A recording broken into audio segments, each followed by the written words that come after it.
Bueno, hermanas, hermanos, la clase anterior definitivamente fue muy linda. O sea, hablar de nuestra madre, eh, al principio cuando hicimos nuestro retiro y se nos dice, en las primeras charlas se nos dice, y bueno, de María solamente vamos a hablar aquí. Pues yo decía, vaya qué bien, solo va a ser cristocéntrico el retiro, ¿verdad? Pero al final, cuando uno ya realmente, pues digamos, continúa en el caminar, se da cuenta de esa bendición que es tener a María como madre y que ella nos acompañe en cada momento, en cada circunstancia y poder acudir a ella para que esté pendiente de nuestras necesidades. Este, en este tema, pues se hablaron de cuatro, nuestra hermana Elsie, pues nos habló de los cuatro dogmas marianos, ¿verdad? Que es para recordarlos son la Inmaculada Concepción, la Perpetua Virginidad, la Asunción y la Maternidad Divina. Estos son los cuatro dogmas, digamos, que la Iglesia pues ha adoptado de todos los 44 que hay, ¿verdad? No les mandé el listado de dogmas porque nadie me lo pidió. Y yo dije, bueno, entonces si no me lo pidieron, pues quizás ellos lo investigaron por sí mismos, ¿verdad? Y está bien, ¿verdad? Así que no hay problema. O sea, pero si alguien aún así los quiere para leer un poquito, pues con todo gusto, ¿verdad?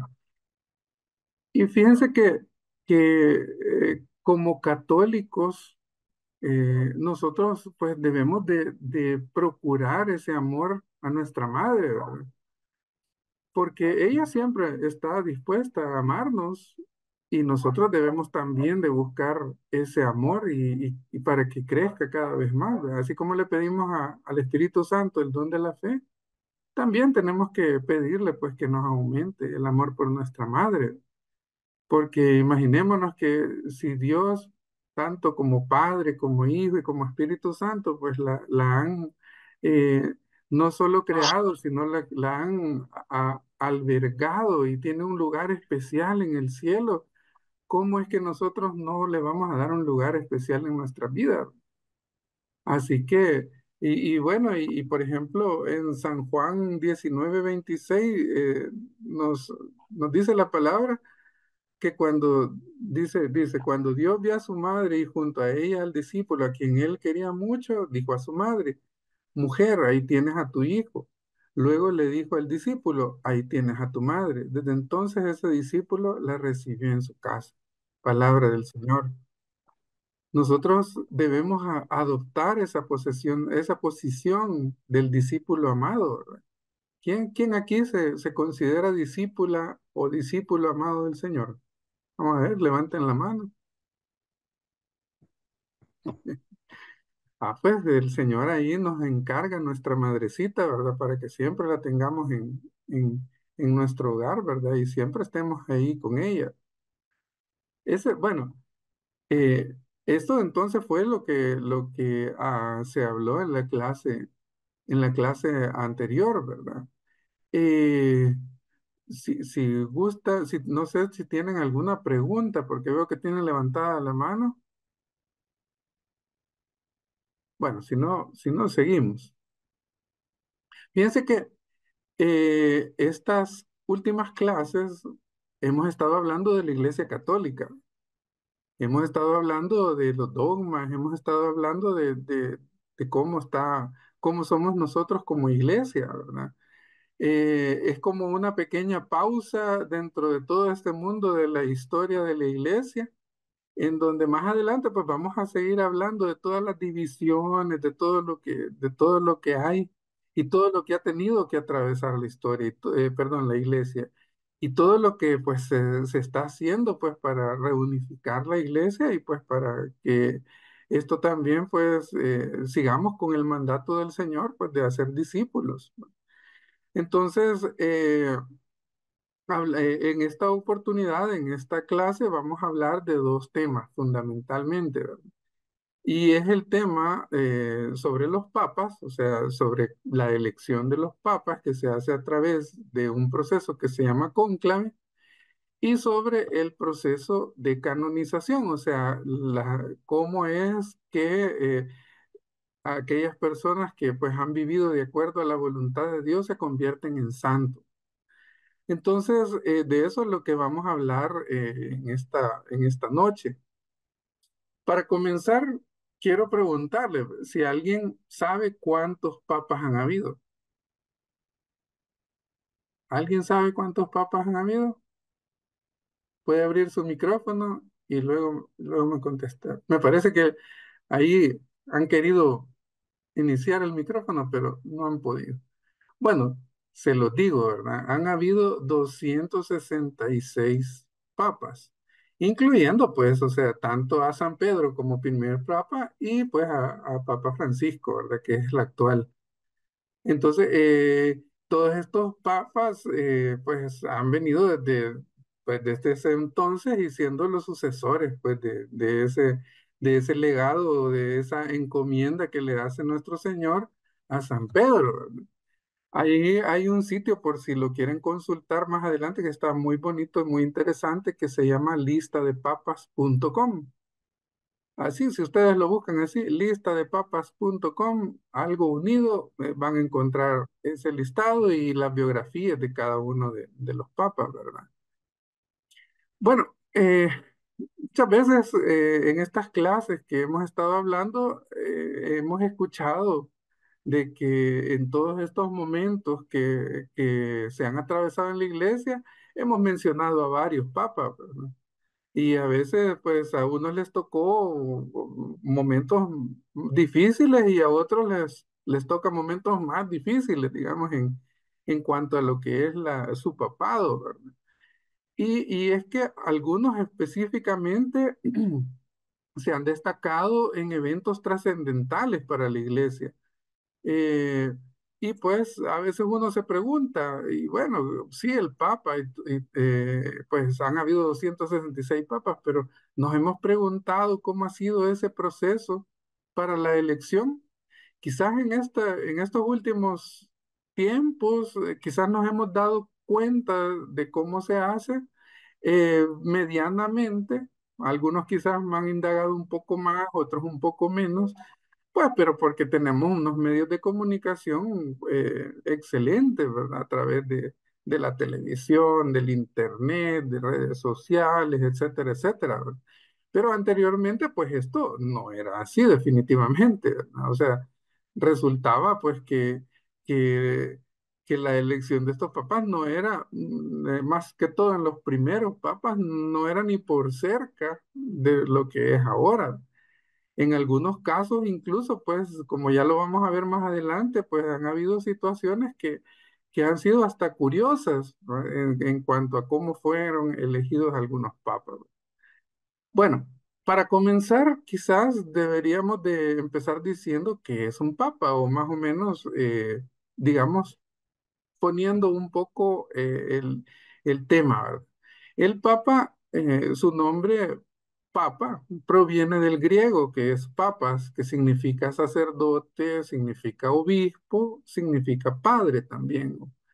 Entonces, este título, pues, más o menos viene del siglo noveno aproximadamente, y pues se le ha ido otorgando más que todo al obispo de Roma, ¿verdad? A lo que es el jefe de la Iglesia Católica Romana, como es actualmente. Y antes, pues, se daba que entre los siglos tercero al siglo quinto, casi que a cualquier obispo y a veces a simples sacerdotes se le otorgaba este título eclesiástico, ¿verdad? Y pues no era necesario que fuera obispo como lo es ahora, ¿verdad?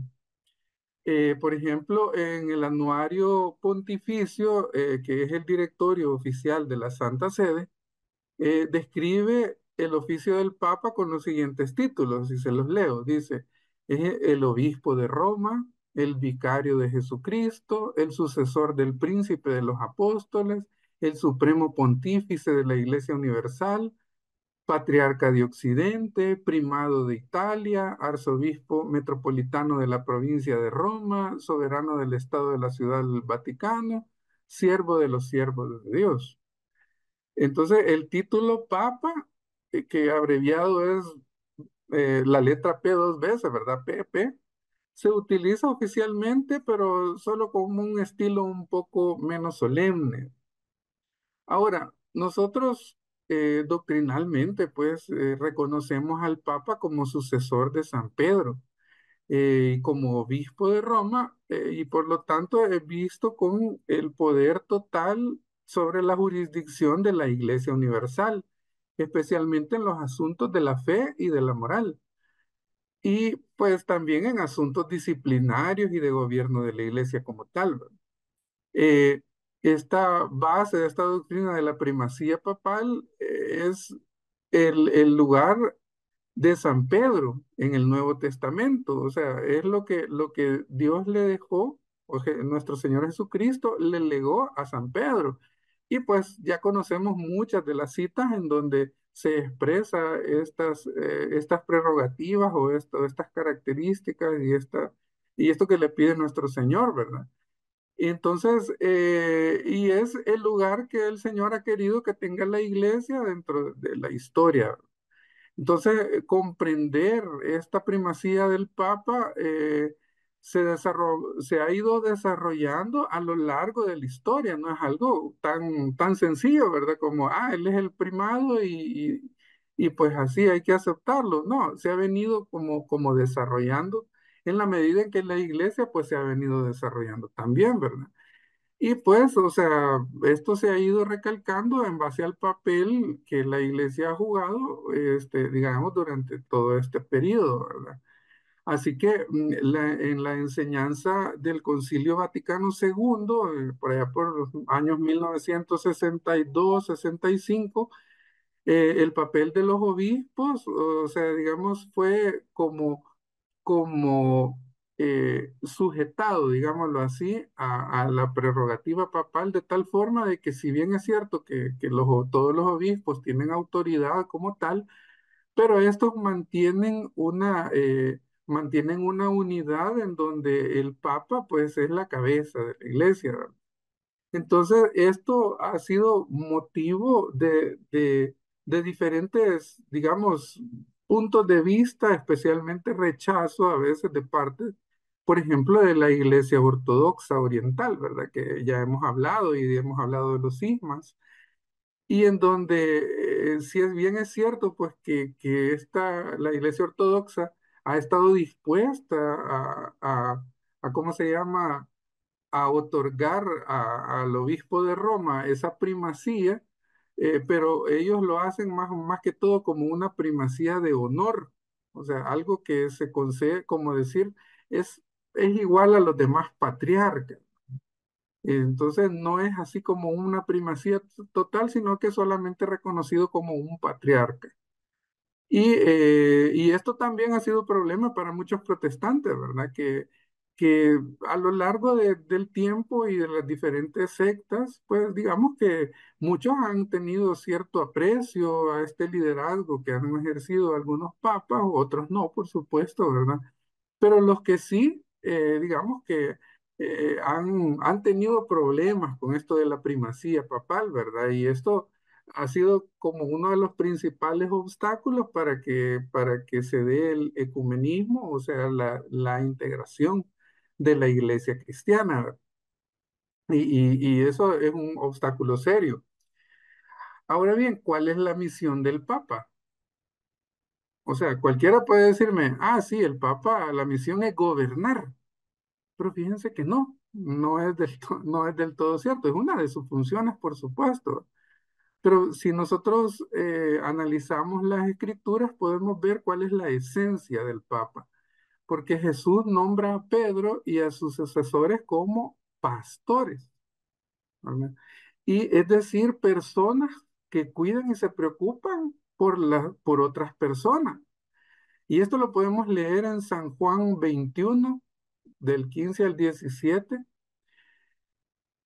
Y se los leo, dice, Terminado el desayuno, Jesús le preguntó a Simón Pedro, Simón, hijo de Juan, ¿me amas más que estos? Pedro le contestó, sí, Señor, tú sabes que te quiero. Jesús le dijo, cuida de mis corderos. Volvió a preguntarle, Simón, hijo de Juan, ¿me amas? Sí, Señor. Pedro le contestó, sí, Señor, tú sabes que te quiero. Jesús le dijo, cuida de mis ovejas. Por tercera vez le preguntó, Simón, hijo de Juan, ¿me quieres? Pedro, triste porque le había preguntado por tercera vez si lo quería, le contestó, Señor, tú lo sabes todo, tú sabes que te quiero. Jesús le dijo, cuida de mis ovejas. El Papa entonces, según palabra del Señor, permítanme, el Papa entonces, mis hermanos, perdón por la interrupción, es por tanto, pues, en primer lugar y solo después de Cristo, ¿verdad? Es el pastor supremo. Esto significa que representa el amor y la preocupación de Cristo por cada uno de sus hijitos, ¿verdad? Y por eso, pues la prioridad número uno del Papa es conocer a las personas, comprender cómo viven, escuchar sus intereses, compartir sus sufrimientos y sus alegrías. El Papa no debe permitir, desde ningún punto de vista, que, que sus múltiples obligaciones y deberes le sean digámoslo así, un obstáculo para tener ese contacto con la gente. Entonces, digámoslo así, la principal misión del Papa es entonces, o sea, cuidar al pueblo, pastorear, ser el pastor. Pero también tiene otras misiones, como pues lo podemos deducir, ¿verdad? Y es que es el unificador del pueblo de Dios. Y es que debido a ese carácter universal de la iglesia, pues esto es lo que debe de buscar, pero pues será algo muy difícil definitivamente. La iglesia, pues, o sea, tiene que buscar la manera de cómo todas aquellas otras iglesias o sectas y todo eso, o sea, deben de acercarse como tal.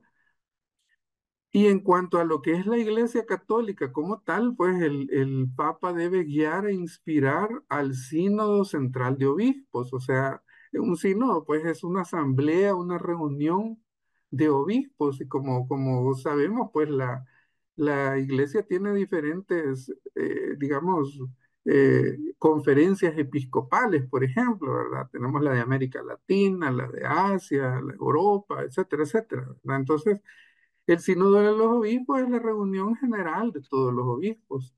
Entonces, el Papa pues guía e inspira a esta reunión para que puedan elaborar acuerdos, políticas o ciertos documentos que son parte de lo que es el resguardo de la iglesia.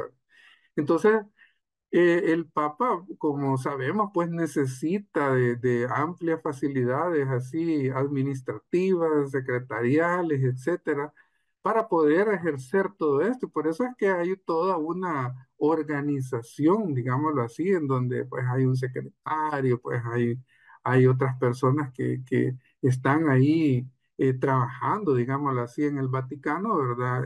Pero siempre buscando apoyar al Papa en todo esto. Entonces, una de las misiones importantes es la transmisión del mensaje de Jesús, de que Dios es amor, y debe de plantar este mensaje en el día a día, ¿verdad? En todo lo que la iglesia hace y en el momento que está cruzando, pues la humanidad como tal. Entonces, en este sentido, pues el Papa juega un papel crucial como el principal testigo de la fe. Y pues esto incluye dos cosas, ¿verdad? Y es la predicación que se hace a las personas que no son cristianas, digámoslo así, y lo que es la enseñanza, que es la explicación de los mensajes del Señor, ¿verdad? En el contexto actual. Muchas veces, o bueno, en algunas ocasiones, más bien dicho, digamos, es el que se encarga de ejercer la comprensión de lo que es la fe como tal. O sea, el Papa a veces solo puede interpretar, digámoslo así, la voluntad de Dios con el discernimiento que le da el Señor, buscar ese discernimiento para poder explicar ciertos temas. Bueno, entonces, hablado esto sobre el Papa, pues vamos a hablar sobre uno de los temas, el principal, uno de los temas principales, que es el cónclave. Y es que, fíjense que el nombre de este, de esta organización es bien especial, ¿verdad? Para comenzar, es una palabra exclusiva de la iglesia. ¿Y de dónde surge este nombre? Pues fíjense que hay una anécdota que sucedió después de la muerte del Papa Clemente IV en el año de 1268. Y es que esta situación, pues, o sea, pues hasta pareciera un poco graciosa y todo, ¿verdad? Pero pues en el momento que se dio, pues no fue nada gracioso, por supuesto. Y es que habían 17 cardenales que estaban reunidos, que se reunieron cuando se murió el Papa Clemente, ¿verdad? Cuarto, se reunieron, pero fíjense que les costó bastante elegir quién iba a ser el próximo Papa. Y eso de bastante se reduce a la cantidad de 3 años. Se tardaron 3 años, incluso en ese periodo de tiempo hasta surgió un antipapa, que no vale la pena mencionar, pero nunca llegaban a un acuerdo, porque de los 17 cardenales, 11 querían que el papa fuera un italiano y 6 de ellos querían que fuera francés. O sea, y así estuvo dividida, digámoslo así, pues todo lo que ellos hablaban, discutían y nunca llegaban a un acuerdo. Ellos estaban reunidos en un lugar que se llama Viterbo, perdón, que era un lugar ahí en Italia en donde murió el Papa Clemente. Y fíjense que como la gente pues quería que surgiera el Papa, que quién iba a ser el nuevo Papa, y pues al ver que nunca se decidían quién era, entonces los encerraron. O sea, bueno, ellos siempre hacían sus reuniones así a puerta cerrada, ¿verdad? Pero ellos los encerraron en un edificio, y les dijeron hasta que ustedes, eh, ¿cómo se llama?, decidan quién va a ser el nuevo papa, no van a salir.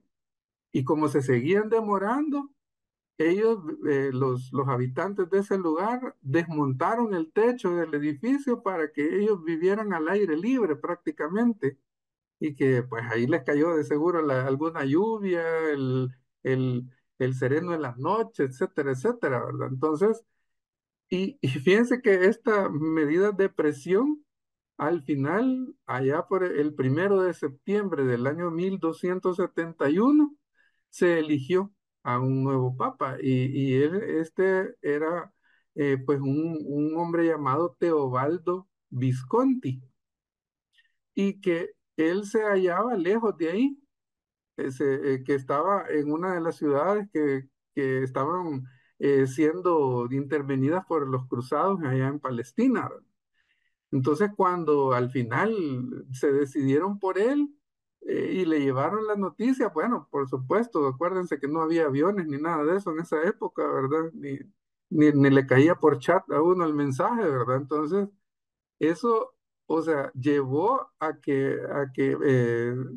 todo lo que llegaron y a decirle que él había sido elegido de papa y el viaje de regreso a Italia, esto se llevó aproximadamente como 6 meses, no, 7 meses, desde septiembre de 1271 hasta marzo de 1272, en donde ya fue consagrado como obispo, porque pues incluso que según algunas fuentes, pues no estaba ordenado como sacerdote, sino que era como un diácono aproximadamente. Y fue ordenado como sacerdote y fue consagrado obispo y le tomaron la posesión del pontificado como tal. Y él decidió llamarse Gregorio X. Es el Papa Gregorio X. Pues obviamente, pues a raíz de esta situación, el Papa Gregorio X ya no quiso que se volviera a repetir esta situación que no fue nada agradable, ¿verdad? Y entonces en el concilio de León, que fue convocado por él, allá en el año 1274, decretó cómo debía de ser la elección pontificia y que decía más o menos así: muerto el Papa, los cardenales habían de reunirse a los 10 días en la ciudad donde el Papa hubiera fallecido, encerrarse con llave, y por eso se le llama conclave, en el edificio. Y si a los, fíjense cómo decía esto, y si a los 3 días no habían elegido al Papa, se les debía racionar la comida. Y si a los 5 días no se había elegido el Papa, todavía se le recortaba más a la alimentación. La cosa es que no tenían que salir ahí hasta que no salía, hasta que no se promulgara un nuevo Papa. Entonces, no deja de ser un poco divertido, ¿verdad? No te dejamos salir hasta que no resuelvan, ¿verdad? No querían que les pasara otra vez de 3 años, ¿verdad? Entonces, por eso se llama cónclave, porque es con llave, bajo llave, o sea, están encerrados. Entonces, ese nombre es el que ha venido pasando a la historia para la elección de los papas, ¿verdad? Y pues ya en los tiempos modernos, esta elección siempre se realiza en el Vaticano, concretamente en la Capilla Sixtina, como ya lo hemos vivido algunas veces, ¿verdad?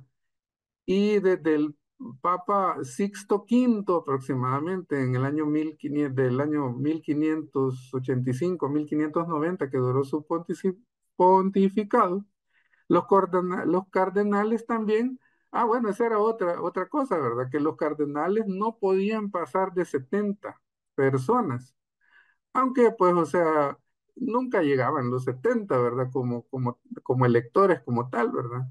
Y todos se hospedaban en el mismo edificio del Vaticano, a veces con condiciones bastante incómodas, ¿verdad? Hasta que San Juan Pablo II, por ahí se cambió todo este sistema, eh, y pues incluso pues seguido esto de su propia elección, o sea, después de que lo eligieron a él, dijo, no, cambiamos también esto, ¿verdad? Y entonces ya se cambió y hoy todos se hospedan en un edificio residencia de Santa Marta, situado cerca de la basílica, pero debidamente también aislado, ¿verdad? Y también con llave. O sea que ellos durante el proceso en donde se está eligiendo al nuevo papa, siempre están a puerta cerrada, ¿verdad? No tienen contacto con absolutamente nadie. Este, y así es como sucede en la actualidad, ¿verdad? ¿Y quiénes son actualmente los que eligen? Bueno, como hemos dicho, pues son los cardenales, que los cardenales sabemos que son siempre obispos, que tienen una función específica dentro de lo que es la iglesia. Es más un título, ¿verdad? Que su propia investidura, ¿verdad? Episcopal. Entonces, eh, ellos pues ahorita no pueden pasar de 120. O sea, aunque como decimos, pues a veces no están los 120, pero normalmente ese es el número máximo de cardenales que pueden estar reunidos para el cónclave, y quedan excluidos, porque hay muchos más, ¿verdad? Quedan excluidos los que cumplen más de 80 años de edad.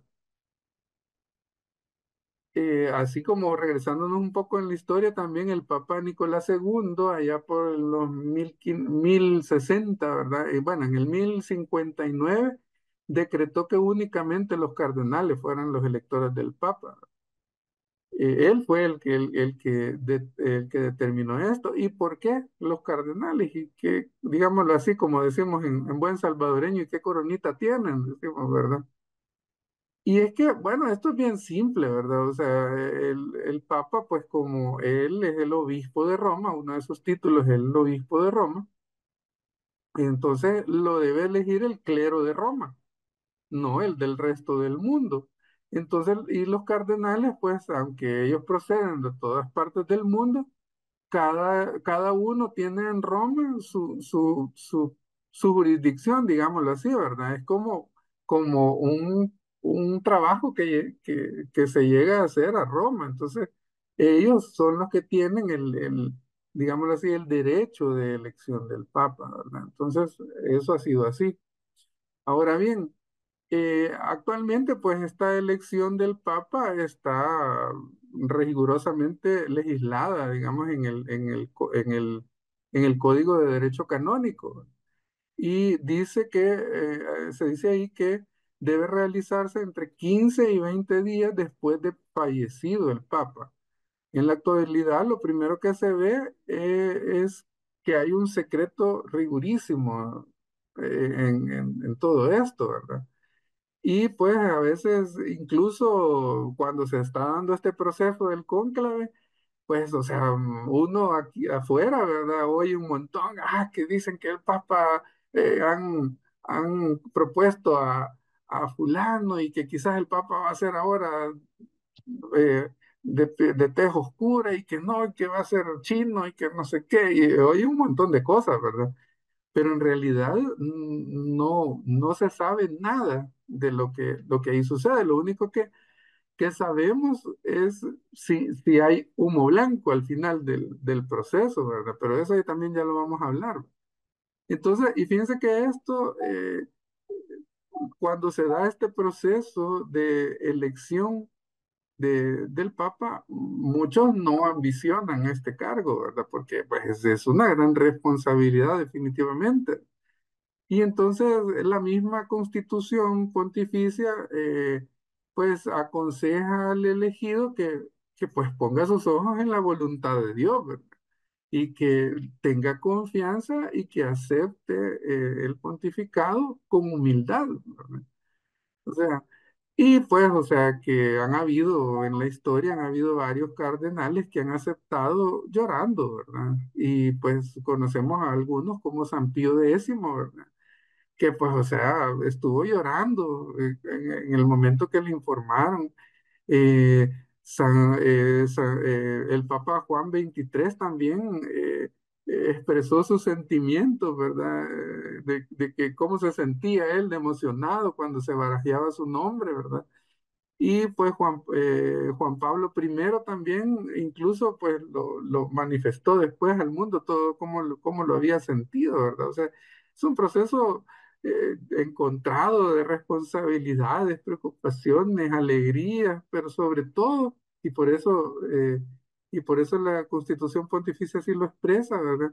Debe de ser un acto de pura fe y confianza, ¿verdad? Y humildad, por supuesto. O sea, Dios no se equivoca. Y pues si Él pone sus ojos en uno de sus hijos, definitivamente que Él proveerá todo lo que se necesita pues para cumplir esa misión. Quizás hago la pausa para preguntarle a usted que está oyendo esta clase, ¿verdad? ¿Y usted cuál es su papel dentro de la iglesia? ¿Cuál es ese llamado que el Señor le ha hecho? ¿Cómo es que usted ha respondido a ese llamado? Lo ha hecho así, como decimos en buen salvadoreño, una llamarada de tusa, ¿verdad? Y hemos trabajado un poquito, pero después se nos olvida. O seguimos trabajando en él. Recordemos que el llamado de Dios es una revelación de la identidad de cada uno de nosotros.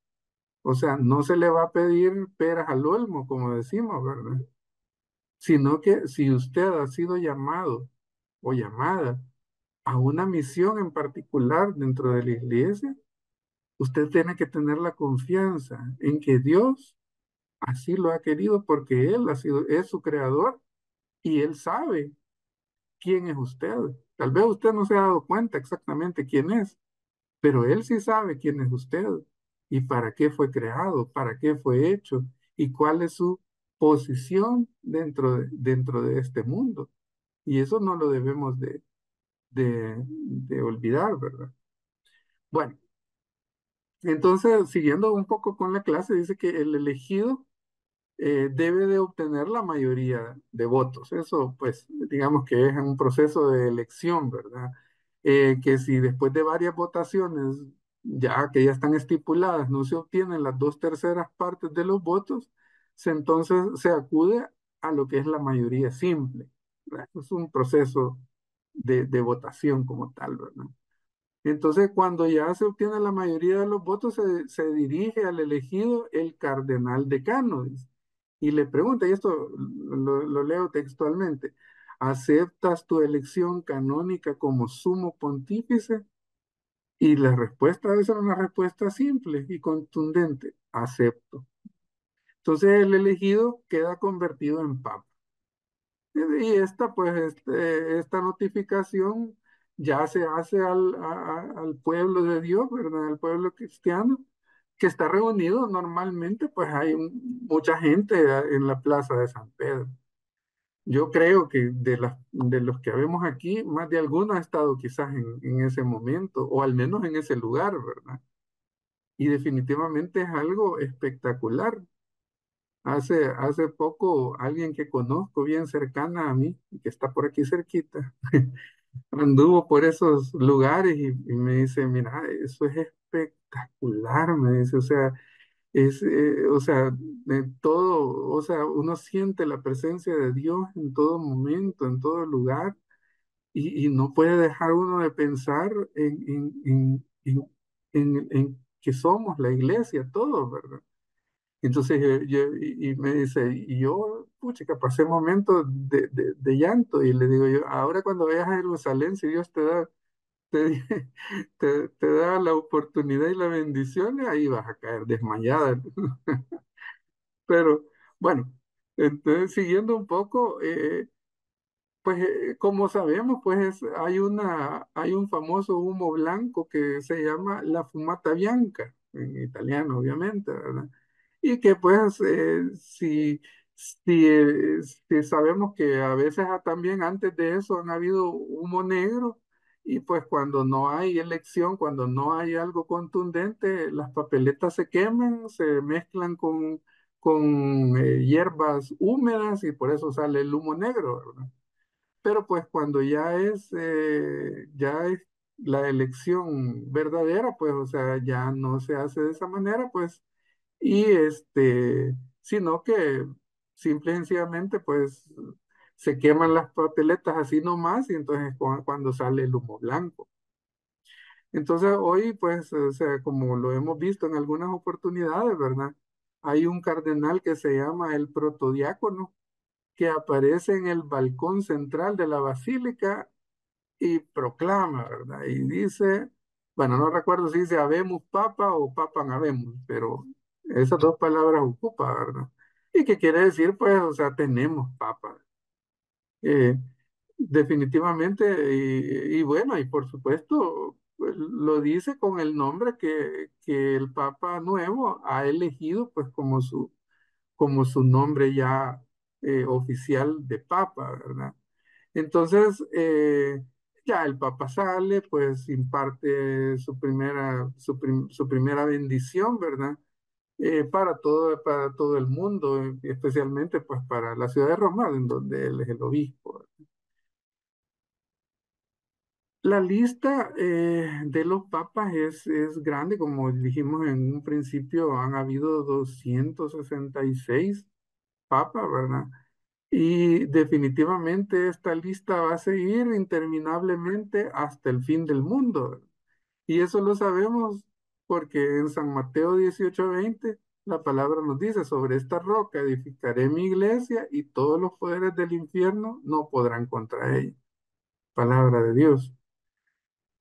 Y también nos dice y nos promete que estará con nosotros hasta el fin del mundo, ¿verdad? Entonces, todo el tiempo que el Señor, pues hasta que el Señor venga, pues habrán papas, ¿verdad? Gracias a Dios. Entonces, por supuesto, pues todo esto sabemos que el enemigo ha querido dañar todo esto, ¿verdad? Incluso hace poco estaba viendo unas imágenes feas realmente, en donde siempre tratan de dañar la imagen del Papa. Hoy en día hasta la inteligencia artificial, pues, o sea, puede ser utilizada para esos temas. Y quizás el llamado que hago en esta oportunidad, mis hermanos, en primer lugar, siempre oremos por el Papa, ¿verdad? Siempre estemos en oración por el Papa, por todo el cuerpo clerical, obispos, sacerdotes, diáconos y todos nosotros que somos el pueblo, o sea, nuestra oración diaria.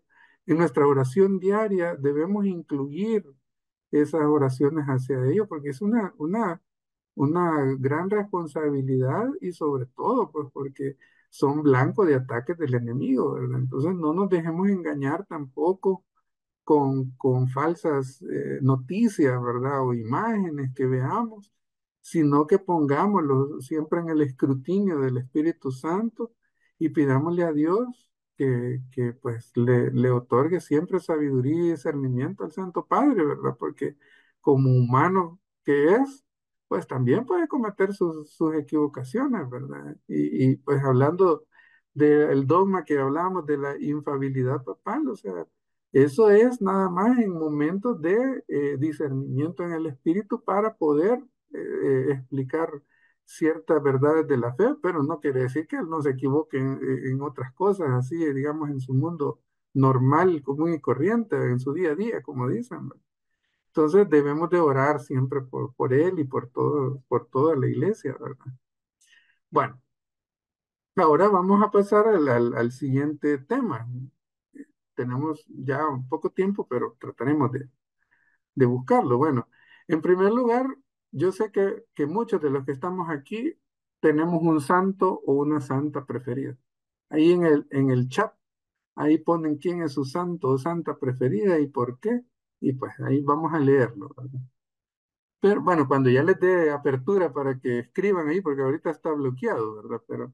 Pero ya después ahí me ponen quién es su santo o santa preferida y por qué. Entonces, muchas veces pues, o sea, hemos escuchado hablar de la canonización, que es un tema pues interesante, ¿verdad? Pues hablando de papas, de los 266, eh, solo 83 son reconocidos como santos y 9 como beatos. Eh, Entre ellos casi que todos los 41 primer papas, o sea, han sido beatificados, ¿verdad? Y de los primeros 32 los que reinaron durante la era de la persecución romana, muchos fueron canonizados. De estos 32 28 fueron canonizados como mártires. ¿Y qué quiere decir canonización? Canonización, pues nada más es el proceso de insertar básicamente a una persona, o lo que es esta persona, eh, tenida por santa en el canon de la iglesia, en el canon de la misa, que es recordada en la celebración de la Eucaristía que se ofrece en honor a Dios, ¿verdad? Pero pues, o sea, hay una lista de santos que la iglesia reconoce como tal y que son parte de ese canon. Por eso es que muchas veces escuchamos pues que en muchas misas pues se mencionan varios de ellos y pues también pues que el santoral también así lo va indicando, ¿verdad? Entonces, el acto de la canonización es el acto por medio del cual el Papa solemnemente declara a que pues esta persona pues murió mártir, por ejemplo, en defensa de la fe, o que también practicó la virtud cristiana de modo heroico, ¿verdad? Y que está todo documentado y que el cielo pues ya está gozando de un nuevo santo, ¿verdad? Y pues él obviamente pues ya está en presencia del Señor directamente, ¿verdad? Entonces este acto de canonización es exclusivo del Papa y pues hay todo un proceso grande para lo que es este proceso y lo vamos a decir brevemente, ¿verdad? lean también, ahí les voy a poner de deber a que lean en el Catecismo de la Iglesia Católica el numeral 828, ¿verdad? En donde, pues, o sea, habla un poco sobre el tema de la canonización. Bueno, para saber un poco del origen de las canonizaciones hay que remontarse hasta los primeros siglos de la iglesia, ¿verdad? En donde iban naciendo espontáneamente de los mismos fieles, ¿verdad? Al principio, pues, se tuvieron por santos a los apóstoles, ¿verdad? Pues obviamente no digamos a nuestra amada Virgen, ¿verdad? Que pues, o sea, también está dentro de ese canon. Eh, y pues, o sea, todos los mártires que murieron, como sabemos, pues a manos de los diferentes, en diferentes situaciones, incluyendo en el Coliseo Romano, ¿verdad? Entonces, pues, por supuesto, habían otro tipo de tradiciones y los obispos se iban reservando ese derecho de ir aprobando el culto de estas personas como santos, ¿verdad?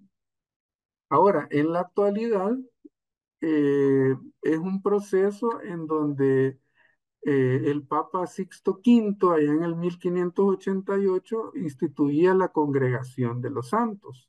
Así se llama esta institución que se encarga de, en la Santa Sede, de todo lo relativo con el proceso de elevación de una persona a los altares. Entonces el Papa Benedicto XIV todavía lo dejó mucho más organizado, porque es un proceso largo que hay que seguir y el cual puede durar muchos años y a veces hasta pasa de un siglo a otro, ¿verdad? Y así brevemente, pues se ha establecido cuatro pasos para este proceso. El primero es declararlo siervo de Dios. Y pues el obispo del lugar en donde muere la persona postula la causa, hace un informe a la congregación de los santos para que lo examinen y si pues ahí no hay objeción, ¿verdad? Por parte de la Santa Sede, se inicia este proceso declarando a la persona como siervo de Dios. Entonces, esto, pues, aunque el canon dice que, que se debe hacer 5 años después de la muerte, pues ya hemos visto que en otras oportunidades así muy particulares, pues lo hacen antes, como el caso de Madre Teresa, de San Juan Pablo II, e incluso, pues, el más reciente, ¿verdad? Que ha habido, que Carlo Acutis, ¿verdad? Que es el primer santo millennial que tenemos en la iglesia, ¿verdad? Entonces, se constituye pues este tribunal que va recogiendo testimonios, documentos, investigaciones para pues determinar si esta persona realmente pues debe de ser promulgada como santo. Entonces, todo este proceso, por supuesto, se lleva en la congregación, en la congregación esta que hemos hablado, que es la congregación de los santos que está en Roma. El segundo paso es la declaración de venerable. Entonces, la congregación de los santos, que pues, dicho sea de paso, pues no tiene ninguna prisa, ¿verdad? Sino que todo lo hace como debe de ser, en el momento que debe ser. Empieza a estudiar la vida del siervo de Dios, según lo declarado, y pues lo que sí es cierto es que hay un personaje que le llaman familiarmente, digámoslo así, el abogado del diablo, no sé si ya lo han oído, ¿verdad? Que es un obispo que es declarado como promotor de la fe, que básicamente está escudriñando hasta, hasta el, digámoslo así, el errorcito más chiquito que puede haber habido, ¿verdad? En la vida de la persona que se está ahí procesando, ¿verdad? Y por ejemplo, yo recuerdo cuando estábamos en el colegio Ricaldone, hablando de San Juan Bosco, ¿verdad? Que este promotor de la fe o abogado del diablo llevó un argumento, ¿verdad? Donde decía que de tantas ocupaciones que tenía don Bosco, que él no oraba, no le alcanzaba el tiempo para orar y no oraba. pero después de que examinaron esto, llegaron a la conclusión de que toda la vida de San Juan Pablo, de San Juan Bosco, era una vida de oración. O sea, no era de que veían a don Bosco en muchos casos así de rodillas orando, porque sí lo hacía, por supuesto, también, pero cuando él actuaba era una oración a Dios. O sea, entonces es bien lindo realmente el testimonio y se los dejo de ver también. Entonces, por supuesto, dentro de este proceso se buscan la realización de milagros. Y cuando se descubre que hay un milagro, entonces se va al siguiente proceso y se declara beato. Entonces, este milagro, por supuesto, debe de ser comprobado por médicos, también examinado por teólogos, ¿verdad? En donde pues son cuestiones así que se declaran completamente como imposibles para la ciencia, pero posibles para Dios. El tema del milagro, ¿verdad? Entonces, de esa manera, pues se genera ese tercer paso, que es el ser declarado beato. Y el cuarto paso, pues ya es el ser declarado santo. Para ello tiene que haber un segundo milagro, con todo igual al proceso anterior, ¿verdad? Comprobado por médicos, comprobado por teólogos, etcétera, etcétera, ¿verdad? Entonces, el Papa pues procede a la canonización y tenemos definitivamente un nuevo santo en nuestra iglesia. Pregunta, ¿quiénes de los que estamos aquí aspiramos a ser santos? Aspiramos a ser elevados a los altares. Gloria a Dios. Ahí veo algunas manitas levantadas. Y ese es nuestro, miren, hermanos y hermanas, esto no es imposible. Uno puede ver la vida de los santos favoritos que les he pedido que pongan después, pero esto es posible porque Dios lo ha hecho posible. Hay un misterio grande ahí en donde nosotros como hombres, como mujeres limitados, no llegamos a entender cómo es posible que yo siendo así, yo siendo así, yo teniendo estos problemas, yo peleándome todos los días, yo ahora teniendo estos pecados y un desastre de mi vida, ¿cómo es posible que yo pueda llegar a ser santo? Pues fíjense que lo que es imposible para los hombres es posible para Dios, porque Dios a usted y a mí ya nos conoce. Dios sabe quiénes somos y todo, no solo el potencial, mis hermanos, es el ser de nosotros. Si nosotros pudiéramos ver con los ojos de Dios cómo nos ve Él a nosotros, nos quedaríamos con la boca abierta realmente, porque Él nos ha hecho perfectos a su imagen y semejanza. Que sí, el pecado pues ha sido permitido, ¿verdad? Para que sea un elemento de purificación. O sea, por supuesto, ¿verdad? Y es lo que debemos luchar siempre contra ese pecado.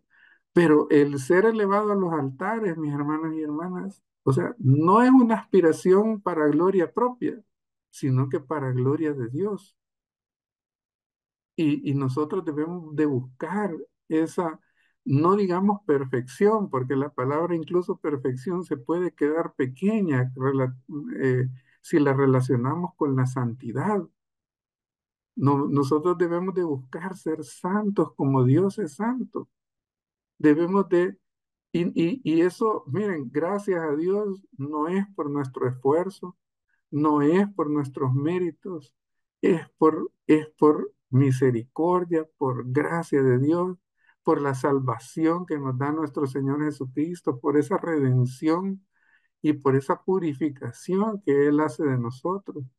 Nosotros somos lavados increíblemente en cada Eucaristía, mis hermanos, mis hermanas.